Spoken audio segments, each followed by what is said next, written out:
뿌리니 턱! 국계법 7가지만 알아도 고득점이 가능하다. 오늘은 5번째 지구단위 계획 시간입니다. 구독, 좋아요 눌러주세요.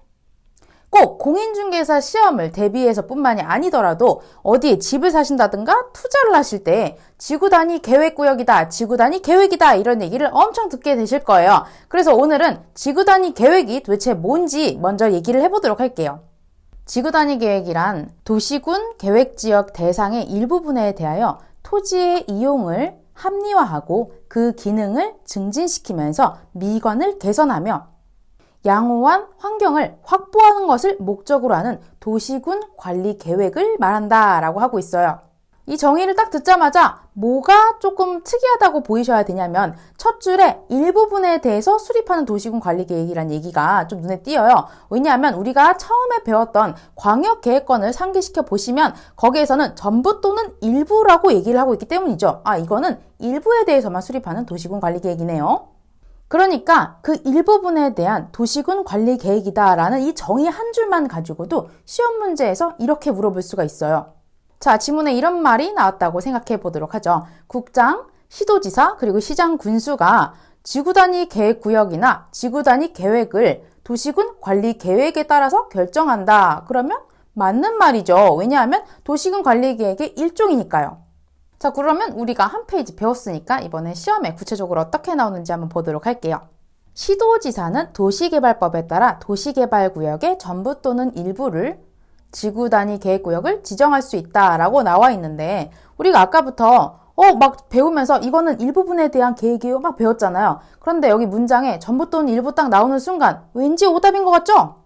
그런데 놀랍게도 이 문장이 맞는 말이에요. 아까 전에 우리가 지구단위 계획의 정의에 대해서 알아본 거지 지구단위 계획의 구역에 대한 정의가 아니었어요. 계획은 물론 일부분에 대한 계획이지만 여기서는 지구단위 계획 구역이라고 말을 하고 있죠. 그러면 전부 또는 일부 맞습니다.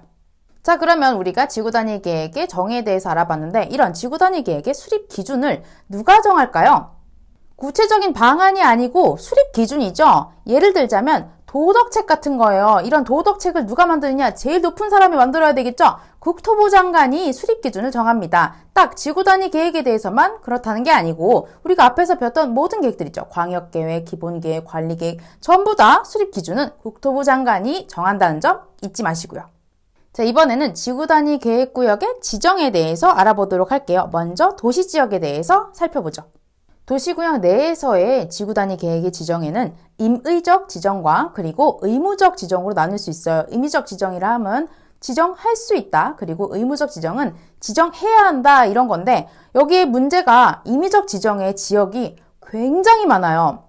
임의적 지정에는 여기 8가지가 나와요. 용도 지구부터 시작해가지고 막 수르륵 나오는데 이거를 다 무턱대고 외우는 거 사실 너무 비효율적이죠. 그래서 저는 차라리 몇 개 안 되는 의무적 지정을 구별하면서 여기서 외우도록 할게요.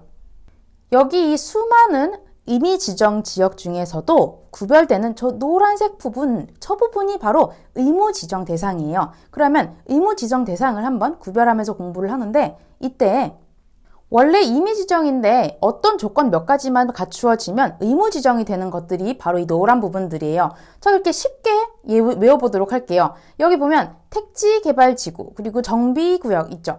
여기 택지 정비를 10년 이상 하게 되면 의무 지정이 돼야 되는 거예요. 그리고 반대쪽에 시가와 조정구역과 그리고 공원에서 해제되는 지역 있죠. 그러니까 시공 해제되는 지역 그리고 녹지에서 주상공이 되는 부분. 근데 저는 여러분들이 다른 사람들처럼 막 앞글자 따가지고 택지정비 10년이니까 의무고 막 이런 식으로 외우는 것보다는 좀 의미를 생각하면서 공부를 하셨으면 좋겠어요. 일단 도시 지역 내에서의 지정이라고 할 때에는 사람들이 많이 모일 것이라거나 아니면 여기에서 분명 도시처럼 커진다는 얘기가 되잖아요. 택지를 정비를 10년을 했어요. 그렇게 되면 정말 사람들이 많이 모이겠죠. 그러면 도시지역이 될 것으로 확정적으로 보여요. 그러니까 의무적으로 지정을 하는 거죠. 그리고 급격하게 발전하는 도시를 시가와 조정으로 해서 구역을 해놓고 있다가 또 그리고 공원으로 막아놓고 있다가 그런 지역들을 해제했대요. 또 그렇게 해제하는 지역이 30만 제곱미터를 넘어가요. 그리고 녹지였던 것이 주상공에 도시의 주요 부분으로 옮겨가는데 이게 또 30만 제곱미터를 넘어요. 그러면 이것도 도시로 커지는 거 맞잖아요. 그러니까 도시 지역 내에서 지정을 해야 한다. 의무 지정하는 게 맞겠죠? 그런데 우리가 좀 주의를 해야 될 부분이 아까 전에 이미 지정이던 부분을 조금 틀거나 아니면 요건을 추가하게 되면 의무 지정이 되는 부분이라고 해서 노란 박스를 쳤잖아요. 근데 그 치면서 위에 조금 붙어있는 부분이 있어요. 저 빨간 동그라미 부분, 저게 뭐냐면 개발 제한 구역이나 도시 자연 공원 구역의 경우에는 절대로 의무 지정이 되지 않아요. 이 경우에는 어떤 요건을 추가하든 상관없이 거기에 몇 년, 10년이든 뭐 30만 제곱미터 넘든 상관없이 이 지역은 항상 임의 지정이라는 거 주의해 주세요. 자, 이렇게 해서 우리가 도시지역 내에 임의 지정과 의무 지정 이런 걸 열심히 공부를 했어요. 그랬더니 기출문제 딱 이렇게 나오는 거예요. 도시지역 외의 지역도 지구단위 계획구역으로 지정될 수 있다.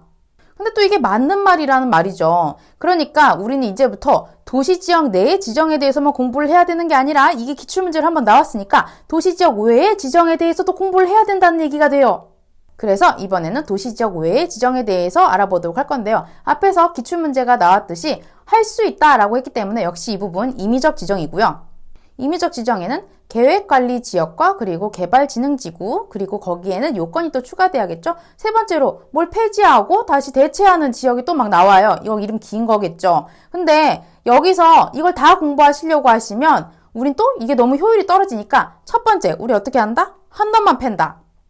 이게 왜 그러냐면 첫 번째에 나오는 계획관리 지역만 꼼꼼히 보셔도 공부할 게 상당히 많고 여기서만 문제로도 단독으로 출제할 수가 있기 때문에 그래요. 그러니까 우리는 이 첫 번째 이거 하나만 제대로 공부를 하도록 할게요. 법문구에 이렇게 나와요. 지정하려는 구역의 50% 이상이 계획관리 지역인데 여기에 추가로 어떠한 요건들을 충족하는 지역에 한해서 임의로 지정할 수 있다는 거죠. 그럼 여기서 어떤 느낌이 오세요? 아, 요건을 외워야 되겠구나. 이 부분을 그림으로 정리하시는 걸 좀 추천드려요. 왜냐하면 여기 법문구로 외우시려고 보면 요건이 진짜 까다롭고 되게 많은 것 같거든요. 일단 50% 이상이 계획관리 지역이었으면 한다고 했잖아요. 그래서 동그라미에 반을 계획관리 지역으로 표시를 해놓습니다. 자, 그러면 50% 이상이 계획관리 지역이다라는 전제를 깔고 하나씩 추가를 시키는 거예요. 뭐 어떤 요건이 추가되는지 보도록 할게요. 일단 생산관리지역이거나 보전관리지역인 경우 이런 경우가 요건이 추가가 되고요. 자, 여기 또 50% 이상이 계획관리 지역인 전제 하에 아파트나 연립이 여기 포함된다고 하면 30만 제곱미터를 넘는가 이걸 또 체크를 해줘야 되는 면적 요건이 생겨나요. 그런데 이제 주의하실 부분이 30만 제곱미터 이게 다가 아니에요. 만약에 아파트와 연립에 초등학교가 추가되거나 아니면 자연 이런 얘기가 나와요. 이런 얘기가 나오면 우리는 10만 제곱미터로 완화가 될 수도 있구나 이걸 생각하시면서 외우셔야 돼요. 그리고 기반시설이나 아니면 문화재나 자연에 침해 우려가 있대요. 이런 경우에도 계획관리 지역이 50%를 넘어간지 확인하시고 여기도 추가 요건에 따라서 지정이 가능하구나 이렇게 생각하시면 됩니다. 세 번째로 보실 부분이 지구단위 계획의 내용에 관한 부분인데 이것도 7가지나 돼요. 그러면 우리 어떻게 한다? 우리 한 놈만 팬다. 지구단위 계획의 내용이 7가지나 되는데 이 중에서 딱 2가지는 절대적으로 들어가야 되는 의무 내용이에요. 그럼 그 의무 내용만 먼저 기억을 하도록 하죠. 첫 번째로 기반시설에 관한 내용이 나와요.